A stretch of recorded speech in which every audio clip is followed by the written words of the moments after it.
Okay, so welcome everyone. I'm Yi from ARM Shanghai, and I've been working as a errand designee on ODP project. So in today's session, I would like to introduce you a modular programming framework to help us to organize our software in a modular way. So in this to promote extensibility, dynamic, and reusability. Okay.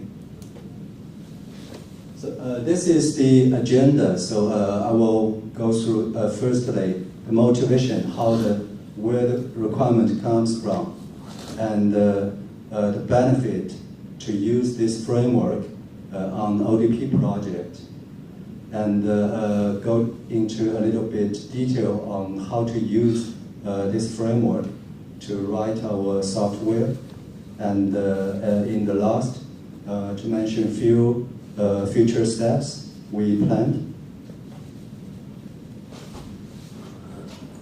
Okay, so firstly, the motivation. The requirement comes from when we are in development for the ODP device driver framework. So from this picture, we can see that we have a key concept in ODP, which is a packet I/O, which represents a abstracted network I/O interface. So this is the key concept. And for this packet I/O concept, we will have a multiple implementation. So for example, we will have a loopback packet I/O, we will have a net map packet I/O, etc. So in ODP project, it already supported this one. So for the packet I/O concept, we can support multiple implementation, but in a static way. So which means it has a static array to list all the implementation for this packet I/O concept. So when we comes to the ODP for cloud development, we want that this to be convert to a more extensible way, and we can write the packet I/O device driver in dynamic and modularization. So the purpose is that we can support the selection of multiple packet I/O implementation either in build time. So elsewhere we can select or dynamic load the packet I/O implementation in runtime. So this is where the requirement comes from. So we are converting the packet I/O implementation from static into a more dynamic and extensible way. So lately we realized that this approach can extend to the wider ODP application or ODP API. So we understand that the ODP programming API is actually a unified programming interface. So naturally it will have a multiple implementation on different platforms. So simply it is like one software interface which will have a multiple implementation. So how modular framework can help on this? So we can try to partition ODP programming API into multiple subsets. So each one can focus on different functionality, and for each subset, it can have multiple implementation for different hardware component or different platform. So what are the benefits for doing this? So I list several potential benefits we can imagine about. So firstly, to partition the ODP API into multiple groups, or we call it a subsystem. So this can encourage programming API polishing. So multiple interesting groups each one can focus on one subset of the API and try to improve the API design, to improve the programming model design. And for each API subset, so we now can support multiple implementation. So a different group can just focus on implement this API subset on their specific platform. And also, we can encourage that a different or a multiple implementation of ODP API can be hosted in the one ODP project repository in either binary or source form. So this can collect all our effort under one umbrella, instead of like today we have a ODP implementation spread in different places. So every vendor has their own repository. So we can collect all the effort together. So the third one is that by organize ODP API into this way into multiple subsets. So in the future, ODP API can be extended by adding new subsystem or new subset of the API. Yeah, so in this way, in one way that ODP can serve as a framework for us to unify the programming API. And in the other side, also ODP can encourage differentiation. So new API for a unique function or unique feature can be added in this way. So this is the potential benefits we can see by using the modular framework on the ODP project. Now we go to a bit detail of this programming framework. So how we use it to write code, and what is the usage scenario we support, and what is the advantage of using it. So how to use it? So it is simply 3 steps. So the first step, we declare the software interface we want to implement. So this is the first step. We declare the interface. The second step is that we write each implementation as a module and the register to say that this is to implement that interface. So in this way, we can support multiple implementation. And the third step is we write API stub to route the API call to certain implementation. So I lost one, so it is totally 3 steps. So this is how to use this framework. So the second is what usage scenario we can support. And the first is a simple scenario that in the configuration build time, we already decided which implementation we want to select. So in this case, we support that we can link all the implementation in build time.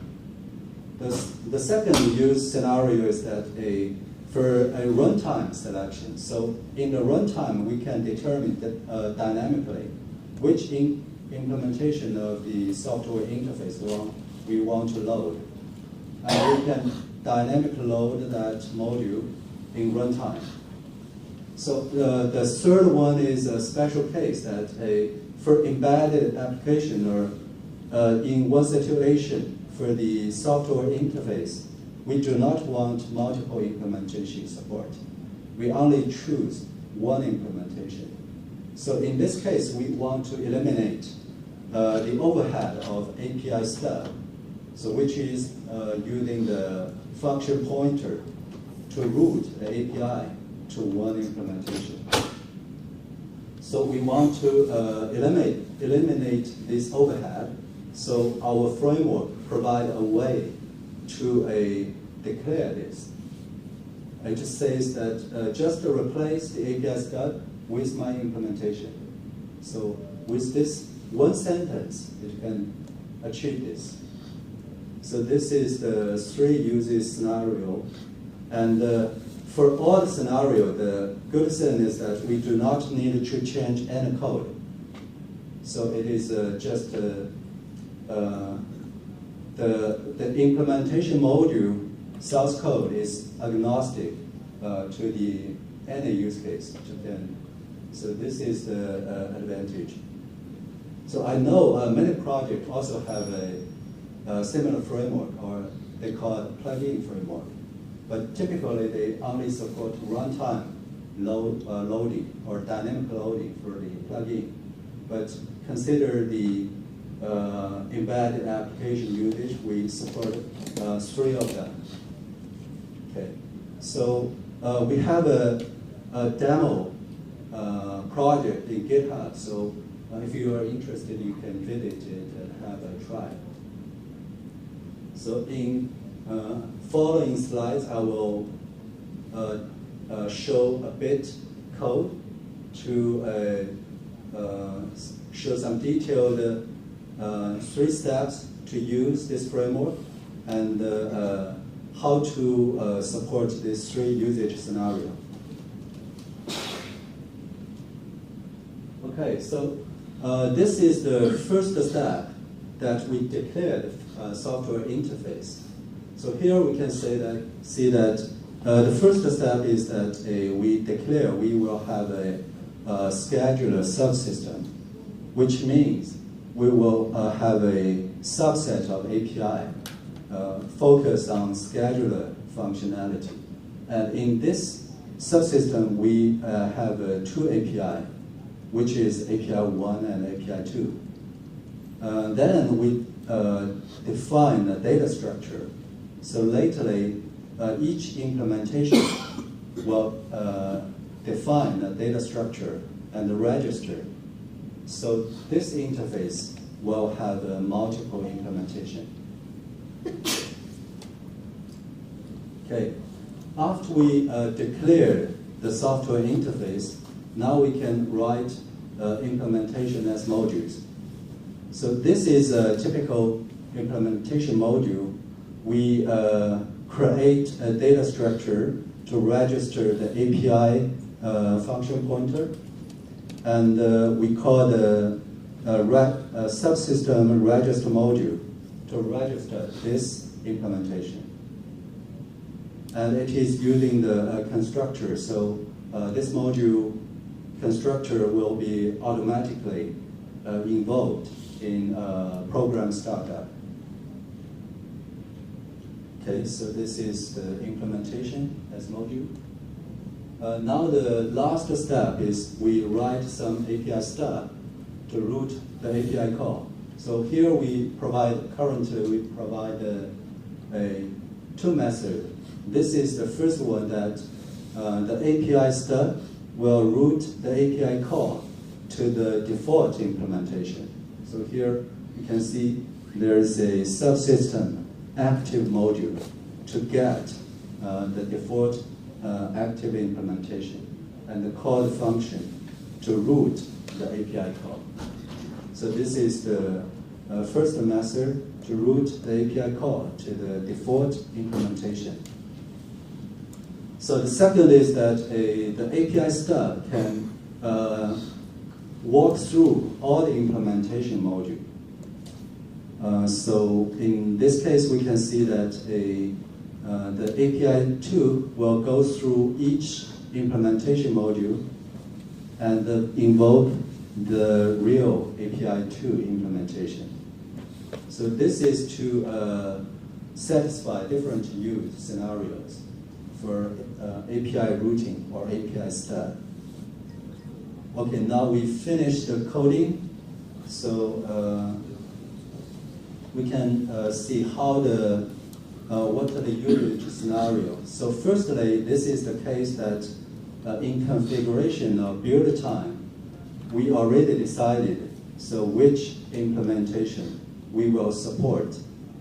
A typical example is that some built-in packet I/O. So we can have multiple built-in packet I/O, like loopback packet I/O. We also can enable net map packet I/O. So in this case, we just support the traditional linking. So each module can be built into a static archive or built into a dynamic SO, and using the linking command to link into the application. So this one is just convention, no nothing else. So the second use scenario is select module or load module in runtime. So in this case, we can build module as a DSO or dynamic shared library object. And the module framework can help us to write a module loader to load this module according to some policy. For example, according to a configure file or command line options or a platform auto probing. So this is an example. So how the module framework help us to write a dynamic loader. So here, the one feature I want to mention is that by writing a module loader in this way, we can handle the failures of a DR open. So we can see that if we DR open a plugin or a module, if it is a success, we can install the handler returned for this module. So this means the module loading success. Otherwise, if DR open failed, we also can abandon this module loader, which means this module was not successfully loaded. And also, we can save the handler in some context. Instead of that, otherwise we will need some allocate some spare space to save this handler for later close.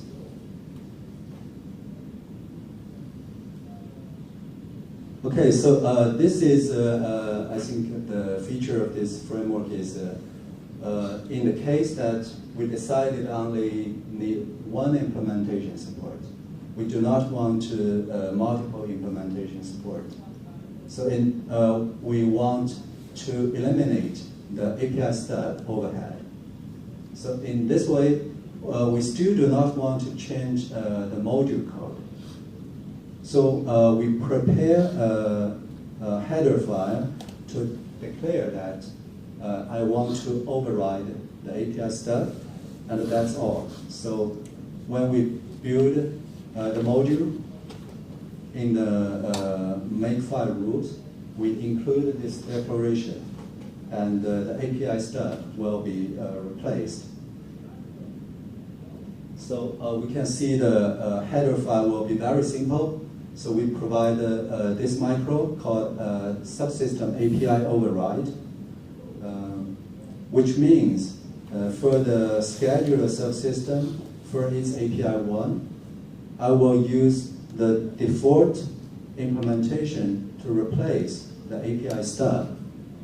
So with this one line and build with the module source code, and it's done. So in this way, we can eliminate the overhead of API stub totally.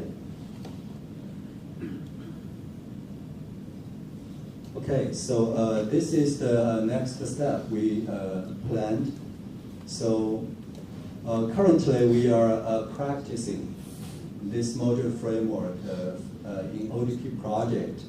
So we've created a Cloud DB branch. And if you are interested, you can check out that branch and see our practice. And since this modular framework provides some formalized coding style, so we are considering how much we can auto-generate the code. So one possible point is that for the API declaration, so here, so for this API declaration part, we can remove this one and auto-generate the function pointer declaration. Yeah, so like the ODP project already had the API declaration header files.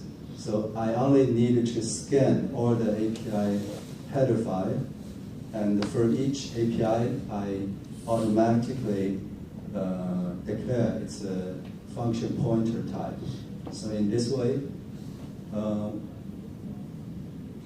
we can use function pointer in a very easy way. So this is some thinking about code auto generation.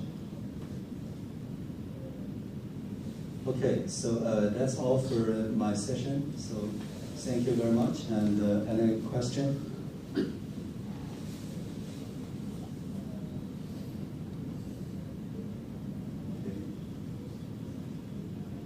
So if you have any question or interested in this project, you can access the demo project, and also you can send me some email. We can talk about this. Yeah. So thank you very much.